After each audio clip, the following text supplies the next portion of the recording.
Hello everyone, আসসালামু আলাইকুম। সবাইকে আবার ওয়েলকাম করছি নতুন আর একটু রেসিপিতে। মাইসেলফ কুকিং এ আজকে আমি তৈরি করেছি খুবই মজাদার কচুর ছড়ির তরকারি। কি দিয়ে তৈরি করলাম তাই আপনাদেরকে আজকে দেখিয়ে দেব। তো যারা আমার এই ভিডিওটা দেখছেন, পছন্দ হলে অবশ্যই চ্যানেলটি সাবস্ক্রাইব করবেন আর ভিডিওতে একটা লাইক দিয়ে দেবেন, আর সেই সাথে আমার ভিডিওটা সম্পূর্ণ দেখে কমেন্টস করে জানাবেন। তো চলুন, আজকে আমি কচুর ছড়ি কি দিয়ে তৈরি করলাম। এখানে দেখতে পাচ্ছেন আমি প্রথমে এখানে 600 গ্রামের মতো কচুর ছড়ি এভাবে সুন্দর করে ছিলে পরিষ্কার করে টুকরো করে নিয়েছি। আর এখানে দেখতে পাচ্ছেন তেলাপিয়া মাছের মাথা লেজ দিয়ে আজকে রান্না করেছি কচুর ছড়ির তরকারি। প্রথমে এখানে আমি একটি প্যানে তেল গরম করে সেখানে এভাবে হলুদ মরিচ লবণের গুঁড়ো দিয়ে মাখানো মাথার লেজগুলোর সাথে টুকরোগুলো ভালো মতো এইভাবে আমি গরম তেলে ভেজে নেব। দিয়ে দিলাম সবগুলো টুকরো।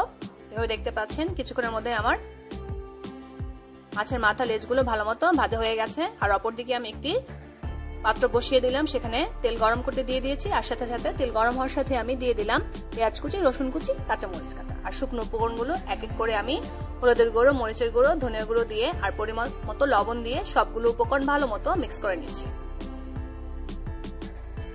পেঁয়াজ আর মশলা কষানো হয়ে গেলে আমি এখানে কচুর ছড়িগুলো ভালো মতো সবগুলো দিয়ে দিলাম। এগুলো এখন আমি ভালো মতো মিক্স করে নেব।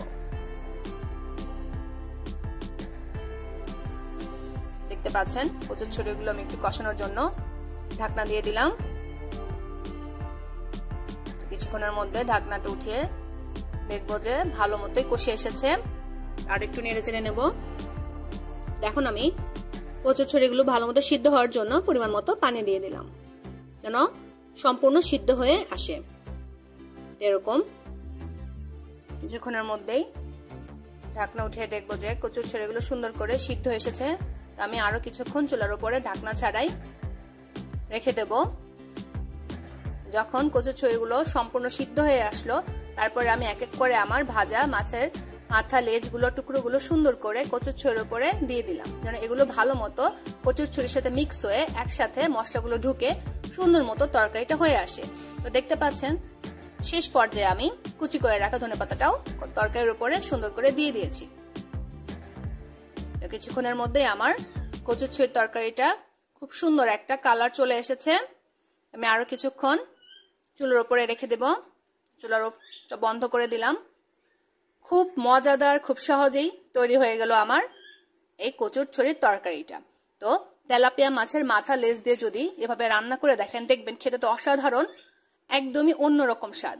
যদি কেউ ট্রাই করে না থাকেন অবশ্যই ট্রাই করবেন, আর যদি কেউ ট্রাই করেছেন তো অবশ্যই আমার চ্যানেলে কমেন্টস করে আমাকে জানাবেন। তা আজ এই পর্যন্তই। পরবর্তীতে অন্য আরো কোনো রেসিপি নিয়ে হাজির হয়ে যাব মাইসেলফ কুকিং এ। তো সবাই ভালো থাকবেন। আল্লাহ হাফেজ।